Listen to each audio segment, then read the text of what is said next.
अस्सलाम वालेकुम। अच्छा स्टूडेंट्स, आज का जो हमारा टॉपिक है वो है पावर सीरीज़। आपके पास जो थॉमस की बुक है वो मोनोम एंड फ्यूलेस की जो बुक है उसमें है, मोनोम वाली बुक में आपके पास 11.6 है पावर सीरीज़। तो सबसे पहले तो हम देखते हैं कि पावर सीरीज़ होती क्या है और हमने उससे रिलेटेड क्वेश्चन कैसे सॉल्व करने। So class, here is the general form of power series के इक्वल टू ज़ीरो से इन्फिनिटी। मैंने आप लोगों को क्लास में बताया था कि हमारे पास जो सीरीज़ में लिमिट होती है लास्ट, वो क्या होती है, ये इन्फिनिटी होती है। Equal to C naught. अब देखें के को अगर मैं ज़ीरो सब्सिट्यूट करूँ तो ये एक्सपेंड कैसे होगी, के ज़ीरो, ये पावर आपके पास जब ज़ीरो हो जाएगी के, तो एनी किसी भी चीज़ की पावर ज़ीरो क्या होती है, वन होती है। तो फर्स्ट आपके पास फैक्टर क्या आ जाएगा, सी नॉट। नेक्स्ट के को हम वन सब्सिट्यूट करेंगे, के वन, एक्स माइनस ए की पावर यहाँ पर क्या आ जाएगी, वन आ जाएगी। सिमिलरली नेक्स्ट आपके पास टर्म क्या आएगी, सी टू एक्स माइनस टू। ठीक है, अब जब के को हम थ्री सब्सिट्यूट करेंगे तो C three x minus a power three plus so on. तो स्टूडेंट्स ये आपके पास क्या, इसको हम क्या कहेंगे, इज कॉल्ड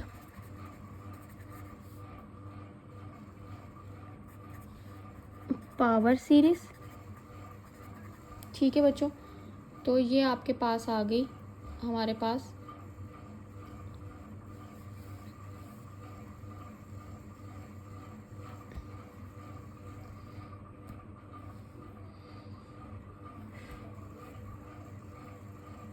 आ गया पावर सीरीज़ का जनरल फॉर्म। ठीक है, इफ़, अब यहाँ पर कंडीशन क्या है कि if a is equal to zero. ठीक है, अगर ए को हम ज़ीरो सब्सिट्यूट कर दें तो देखो ये ज़ीरो हो जाएगा फैक्टर, ये भी ज़ीरो हो जाएगा, ए यानी जहाँ जहाँ ए है ज़ीरो हो जाएगा। तो रिमेनिंग आपके पास टर्म्स क्या रह जाएंगी, एक्स के equal to zero, infinity, x की सी के एज इट इज़। ठीक है, एक्स माइनस ए की जगह क्या है, ज़ीरो, तो एक्स की पावर सिंपली क्या रहेगी, के, equal to C naught as it is आएगा, प्लस सी वन। अब यहाँ पर देखो ए ज़ीरो सब्सटीट्यूट किया तो सिर्फ सिंपल क्या रह गया, एक्स रह गया। नेक्स्ट आपके पास क्या आ जाएगा, सी टू एक्स की पावर टू, क्यों, क्योंकि ए ज़ीरो है। सिमिलरली सी थ्री एक्स की power three, up to so on. ये आपके पास आ जाएंगी जब हमारे पास पावर जो है ए को हम ज़ीरो सब्सटीट्यूट करेंगे। सो अब यहाँ पर ए क्या है, a is the centre of the power series. अब हमने यहाँ पर क्योंकि इसकी radius of convergence and divergence check करनी है तो हमें ये पता होना चाहिए कि ए क्या है आपके पास, क्योंकि नेक्स्ट क्वेश्चंस में हम इसको फाइंड करेंगे। तो स्टूडेंट्स, यहाँ पर आपके पास जो radius of convergence and divergence की कंडीशंस हैं वो मैं यहाँ पर लिखने लगी हूँ ताकि आप लोगों को पता चले कि हमने क्वेश्चन में आपके पास क्या चीज़ फाइंड करने के लिए आ सकती है। So radius of convergence of power series. So हाँ स्टूडेंट्स, यहाँ पर मैं एक तो स्टेटमेंट थोड़ी सी लिख रही हूँ ताकि हमें पता चले कि रेडियस ऑफ कन्वर्जेंस क्या होता है। लेट एक्स के ज़ीरो से लेकर इन्फिनिटी तक है, सी के एक्स माइनस ए की पावर के। अब ये देखो मैंने क्या चीज़ लिखी है, मैंने जनरल फॉर्म लिखी किसकी, ये पावर सीरीज़ की, अभी जो हमने ऊपर डिफाइन की है। ठीक है, be a power series with radius of convergence R. ठीक है, सपोज दैट, अब ये आप लोगों ने मुझे बताना है, ये हम जो मैं फार्मूला लिख रही हूँ ये कौन सी वाली, अभी हमने जो टेस्ट पढ़े हैं उनमें से कौन सा वाला ये टेस्ट है। ठीक है, A N plus one divided by A N equal to L. अब देखो ये याद करो, अभी हमने लास्ट जो क्लास में डिस्कस किया था वो था ये फार्मूला आपके पास रेशो टेस्ट चेक करने का। तो पावर सीरीज़ में जब radius of convergence and divergence हमने चेक करनी है तो हम by using ratio test check करेंगे। ठीक है, अब देखो यहाँ पर ये जो डिफाइन किया गया है, limit n approaches to infinity a N plus 1 divide by A n modulus है इक्वल टू आर। तो इट मीन्स आपके पास आर जो है इक्वल टू एल, एल पर जो है सारी कंडीशन डिपेंड कर रही हैं। क्यों? क्योंकि देखो जब हम लिमिट अप्लाई करते हैं तो डेफिनेटली कोई ना कोई आंसर आता है, ठीक है। तो अगर तो हमारे पास आपके पास या तो एक एल क्या हो सकता है, नॉन नेगेटिव रियल नंबर हो सकता है, या एल क्या हो सकता है, इन्फिनिटी हो सकता है। तो यहाँ पर एल पर कंडीशंस क्या हैं कि non negative number, non negative number means non negative real number, it means के पॉजिटिव आपके पास सारे रियल नंबर होंगे, ठीक है। यहाँ आपके पास एल क्या हो सकता है, इन्फिनिटी हो सकता है। लेकिन यहाँ पर जो फर्स्ट कंडीशन है, if L is a positive, ठीक है, पॉजिटिव रियल नंबर, यहाँ पर मैं लिख रही हूँ पॉजिटिव रियल नंबर, ये कंडीशन इसको साइड पर रहने दें। देन आर, आर क्या था, आर आपके पास क्या है, रेडियस ऑफ कन्वर्जेंस है, जो हमने क्वेश्चन में फाइंड करना होगा। Then R is equal to 1 over L, यानी जो भी आपके पास एल आंसर आएगा उस पर हमारे पास क्वेश्चन डिपेंड करेगा radius of convergence, it means R is equal to 1 over L. Second thing is if L equal to 0 then R is equal to positive infinity. हम सिंपली अगर आपके पास रेशो टेस्ट आपने अप्लाई किया और ratio test apply करने के बाद आंसर एल का 0 आ गया, यानी आपके पास 0 आंसर आ गया है ये वाली कंडीशन अप्लाई करने के बाद रेशो टेस्ट की, तो हम क्या कहेंगे कि रेडियस ऑफ कन्वर्जेंस इन्फिनिटी है, ठीक है। तो थर्ड आपके पास कंडीशन क्या है कि if L is equal to infinity then R equal to 0। तो ये आपके पास कंडीशंस हैं, इसको ज़रा एक दफ़ा देख लें, गो थ्रू कर लें, ताकि आप लोगों को इसको से रिलेटेड नेक्स्ट जब हम क्वेश्चन करें तो आप लोगों को क्लियर हो।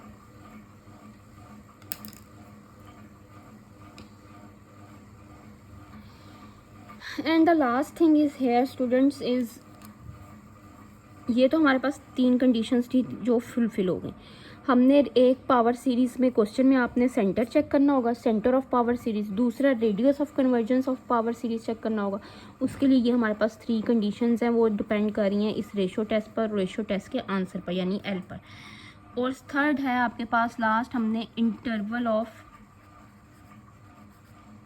कन्वर्जेंस चेक करना है, ठीक है। इंटरवल ऑफ कन्वर्जेंस क्या है आपके पास, इंटरवल ऑफ कन्वर्जेंस जस्ट आपके पास फार्मूला क्या है, I is equal to A minus R and A plus R, ठीक है।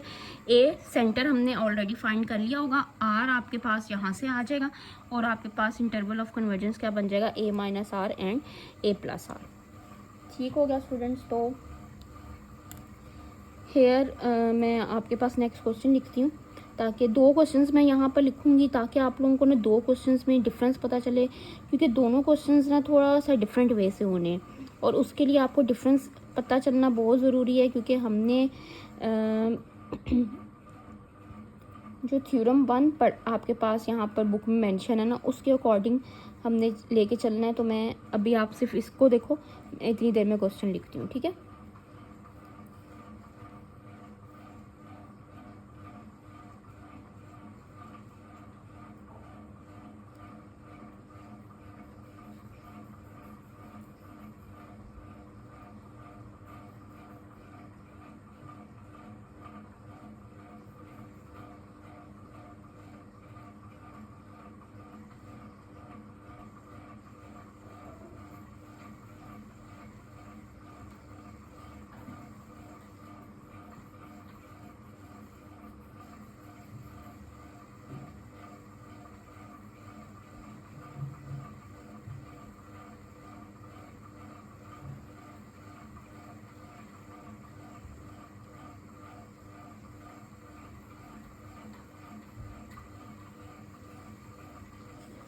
तो स्टूडेंट्स यहाँ पर हम क्वेश्चन लिख रहे हैं। अब क्वेश्चन आपके पास,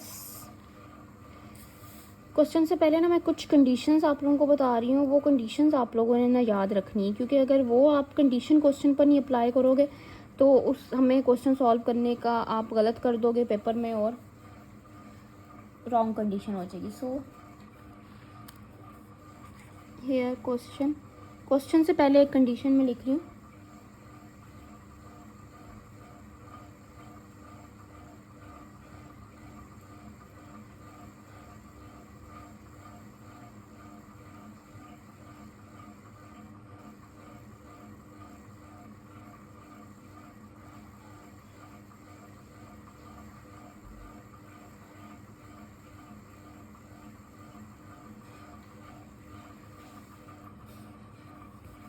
ये जो आपके पास था ना बच्चों, ये जो हमने radius of convergence of power series लिखा है, ये बुक में है आपके पास थ्योरम 1 के नाम से, ठीक है। पेज नंबर आपके पास मैं बता देती हूँ, पेज 682 पर। तो उसके बाद ना उसने कंडीशन इस थ्योरम 1 पर क्या की है कि थ्योरम 1 जो है अप्लाई नहीं होगा। थ्योरम 1 का क्या मतलब है, ये आपके पास क्या अप्लाई हो रहा है, रेशो टेस्ट अप्लाई हो रहा है, ठीक है। पावर सीरीज़ की रेडियस ऑफ कन्वर्जेंस चेक करने के लिए और इंटरवल ऑफ कन्वर्जेंस चेक करने के लिए हम रेशो टेस्ट अप्लाई कर रहे हैं।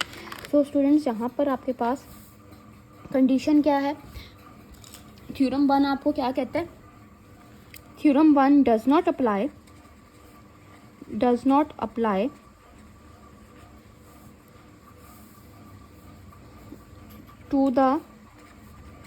to a power series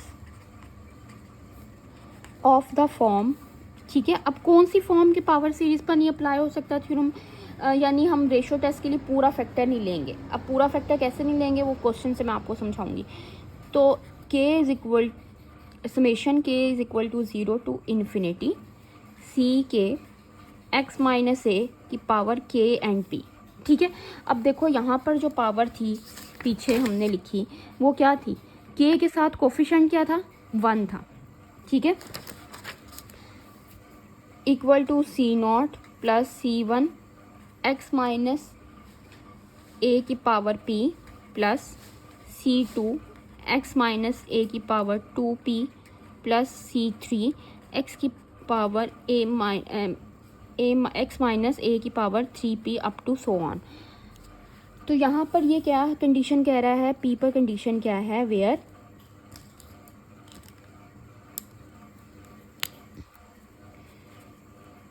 p is a constant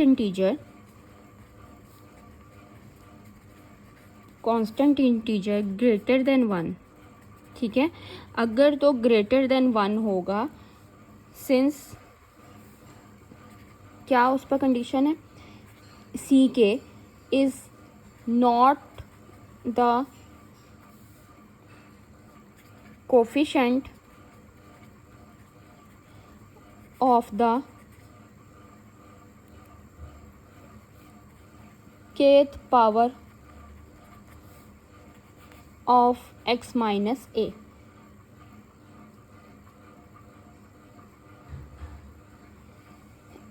in such case, अब ये जो सारी बात लिखी हुई है ये क्वेश्चन से आपको क्लियर हो जाएगी कि इन सच केस हम किस तरह से फाइंड करेंगे। In such case the radius of convergence, यानी ये जो हम r फाइंड कर रहे हैं, ठीक है, r जो फाइंड हो रहा है, convergence can often be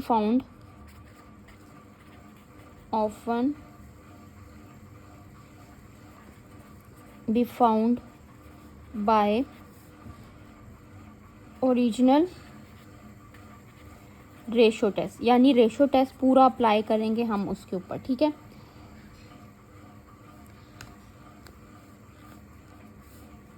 directly to the terms of series.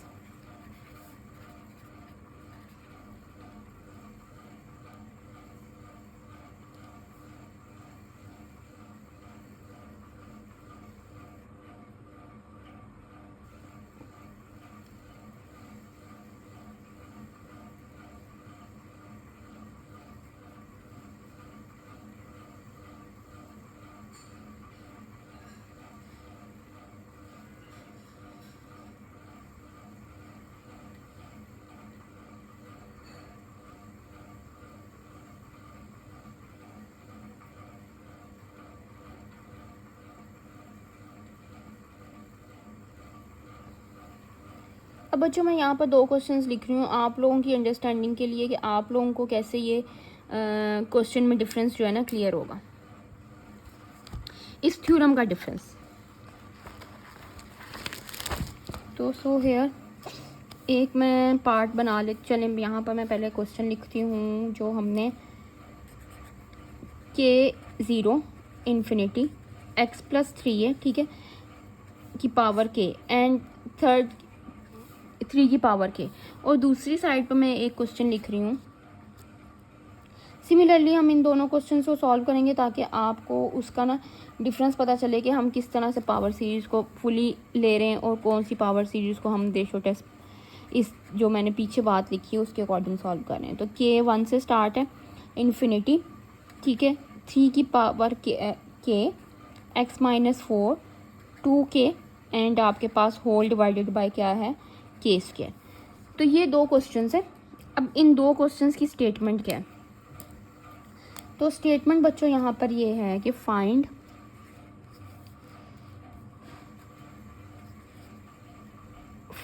The centre A, the radius of convergence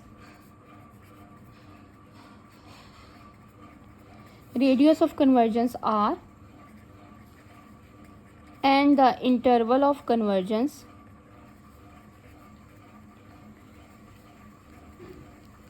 I of power series P और S जो मैं रिप्रेजेंट कर रही हूँ पावर सीरीज़ को, ठीक है। तो ये दो क्वेश्चंस यहाँ पर मैंने लिखे हैं। अब हमने ये देखना है कि हमारे पास रेडियस ऑफ कन्वर्जेंस क्या है और हमारे पास इंटरवल ऑफ कन्वर्जेंस क्या है और सेंटर कैसे। तो सबसे पहले तो हमने ये डिसाइड करना है, अभी हमने ये डिसाइड किया था कि हमने जो भी रेडियस ऑफ कन्वर्जेंस कैसे फाइंड करना है इस रेशो टेस्ट के थ्रू, ठीक है। लेकिन ये रेशो टेस्ट कब अप्लाई होगा वो कंडीशन यहाँ पर मेंशन की हुई, देखो उसने क्या है, थ्योरम डज 1, ये जो मैंने पीछे थ्योरम लिखा है जिस पर R does not apply to the power of the power series of the form this. अब उस पर क्या कंडीशन है, पी के के साथ क्या है, पी कांस्टेंट है, P is a constant in cheese greater than 1।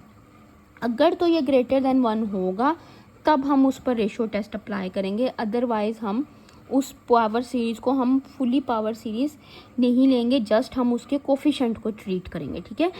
सी के is not the coefficient of the kth power series, यानी अगर ये ग्रेटर देन 1 जो है नहीं होगा तो हम उसको सिर्फ सी के वाली फैक्टर को यहाँ पर यूज़ करेंगे।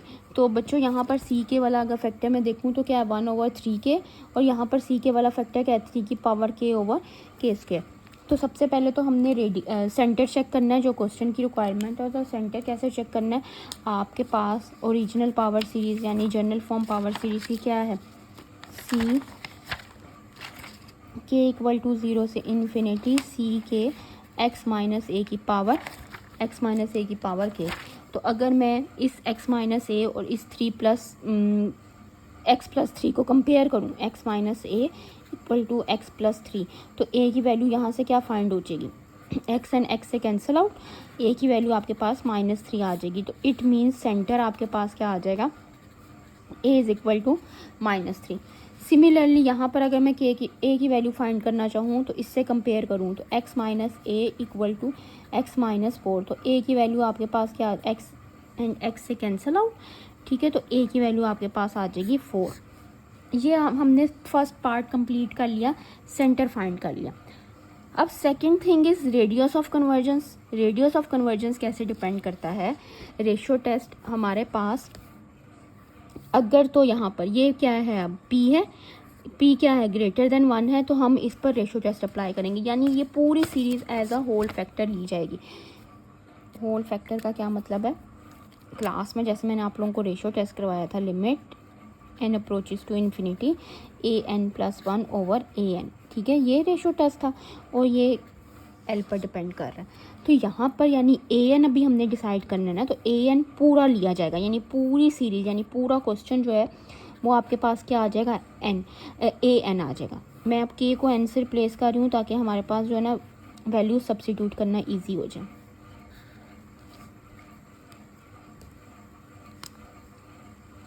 n², ठीक है।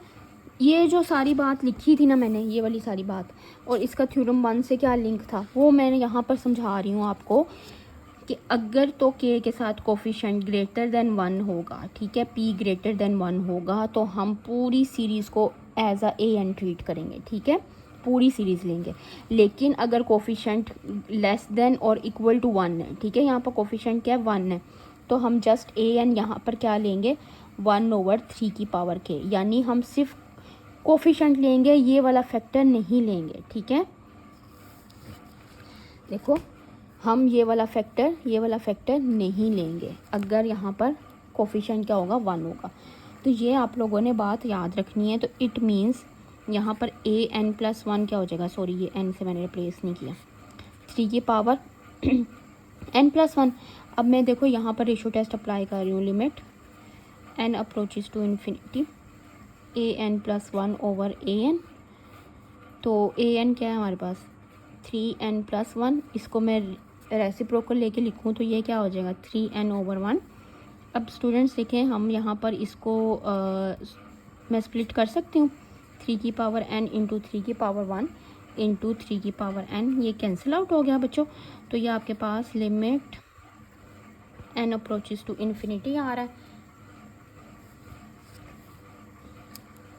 तो जस्ट रिमेनिंग आपके पास क्या रहेगी, 1/3 आंसर आ गया। अब ये 1/3 क्या है आपके पास, 1/3 इज़ पॉजिटिव, 1/3 आपके पास क्या है, पॉजिटिव रियल नंबर, ठीक है। एल आया है ना, ये जो आंसर आया है ये क्या है, एल है। तो एल अगर पॉजिटिव रियल नंबर होगा तो आर कैसे होगा आपके पास, R is equal to 1/L होगा। तो 1/3 आंसर आपके पास क्या आ जाएगा, 3 आ जाएगा। ये आपके पास आर फाइंड हो गया, ठीक है। हमने रेडियस ऑफ कन्वर्जेंस फाइंड कर लिया। अब इंटरवल ऑफ कन्वर्जेंस क्या है हमारे पास, आई किसकी इक्वल है, a minus R and a plus R के। a हमने फाइंड किया हुआ है, a आपके पास क्या है, -3 है, -3 r हमने फाइंड कर लिया, आपके पास पॉजिटिव -3 आ गया, ठीक है, क्योंकि positive 3।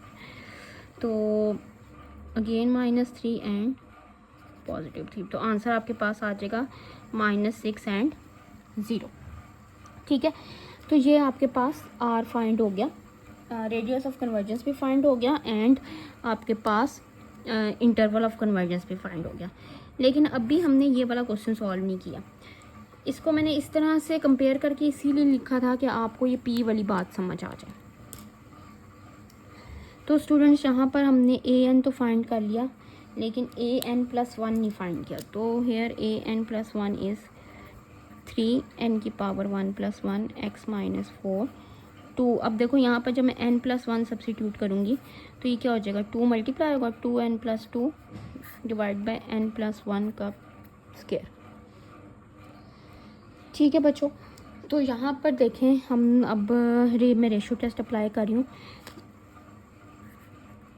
Limit n approaches to infinity. तो रेशियो टेस्ट में क्या होता है हमारे पास, an+1 divide by an। So here is limit n approaches to infinity 3 की power n+1 x minus 4 2n+2 whole divide by n+1 whole square multiply by. अब देखो यहाँ पर मल्टीप्लाई बाय ये क्या हो जाएगा, रेसिप्रोकल हो जाएगा, n square whole divide by 3n x minus 4 की पावर 2n।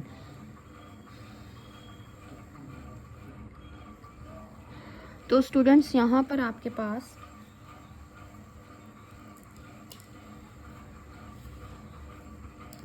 इसको मैं सॉल्व करती हूँ। देखो limit n approaches to infinity, इसको स्प्लिट कर सकते हैं हम, 3n इंटू 3 की पावर 1 लिख सकते हैं। सिमिलरली x माइनस 4 को स्प्लिट करके लिख सकते हैं, 2n आ गया एंड x माइनस 4 की power 2 multiply by n square divided by ये फैक्टर आपके पास एज इट इज़ आएगा क्योंकि ये स्प्लिट नहीं हो सकता, whole divide by n+1 whole square.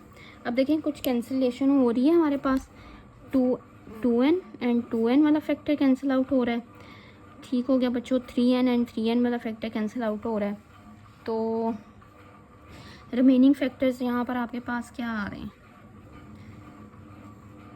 3। अब देखो इस n स्क्वायर को और इसको मैं इस तरह से लिख सकती हूँ एज अ होल स्क्वायर, लिख सकते हैं ना हम। तो अब यहाँ पर देखें स्टूडेंट्स, अब लिमिट हमने जस्ट इस केस में अप्लाई करनी है ना। तो अगर हम लिमिट अप्लाई करते हैं तो ये किस तरह की फॉर्म बन रही है,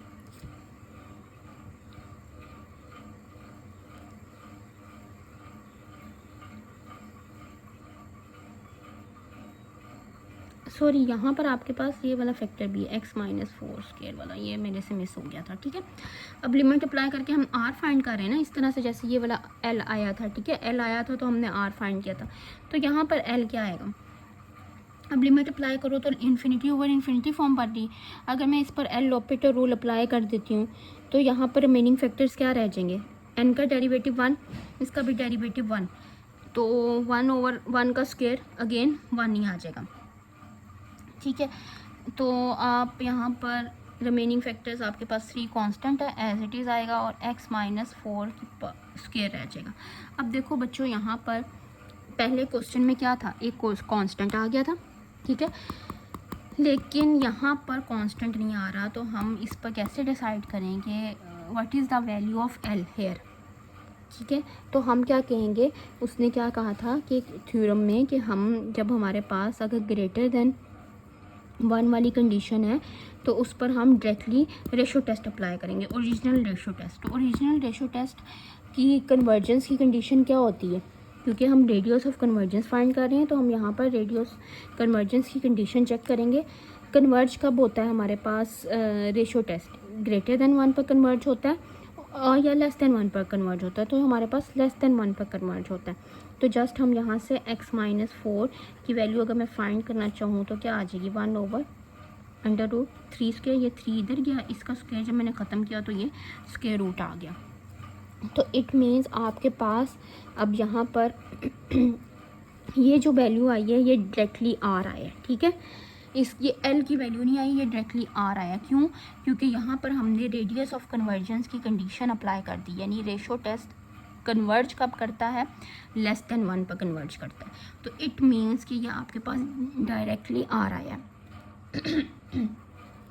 ये दोनों क्वेश्चंस में जो कंपेयर करवाने का मकसद यही था कि हमारे पास जब हम सिर्फ कोफिशिएंट को ले रहे हैं, ठीक है, जब p यहाँ पर कांस्टेंट है आपके पास 1 है, तो हमारे पास सिर्फ हम न्यूमरेटर वाला जो कोफिशिएंट है उसको, डिनोमिनेटर वाला सोलर कोफिशिएंट है उसको लेके चल रहे हैं, तो हमारे पास डायरेक्टली एल की वैल्यू आ रही है, एल से हम आर निकालें। लेकिन जब हम पूरी सीरीज़ को लेके उस पर ratio test a n as a whole factor ले रहे हैं, ठीक है, तो हमारे पास आर डायरेक्टली आ रहा है, क्योंकि हम यहाँ पर 1 जो लेस देन 1 वाली जो कंडीशन है वो रेशो टेस्ट की अप्लाई कर रहे हैं,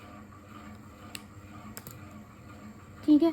तो यहाँ पर हमने अब लास्ट हमारे पास रह गया interval of convergence.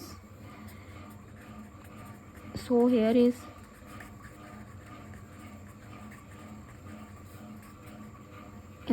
a-r and a+r। तो a बच्चों यहाँ पर क्या था आपके पास 4, r क्या है 1 ओवर √3,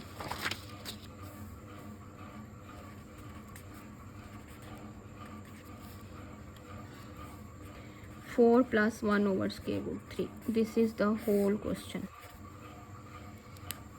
ठीक है स्टूडेंट्स। तो ये आपके पास था पावर सीरीज़ का टॉपिक और हमने 2 क्वेश्चंस देखे। ये 2 तरह के ही क्वेश्चंस हैं आपके पास, बस आपने ये याद रखना है कि हमने ए एन किस में पूरी एज अ होल फैक्टर लेना है और किस में सिर्फ कोफिशिएंट को लेना है। ये कोफिशिएंट है ना आपके पास 1/3 की पावर के, ठीक है।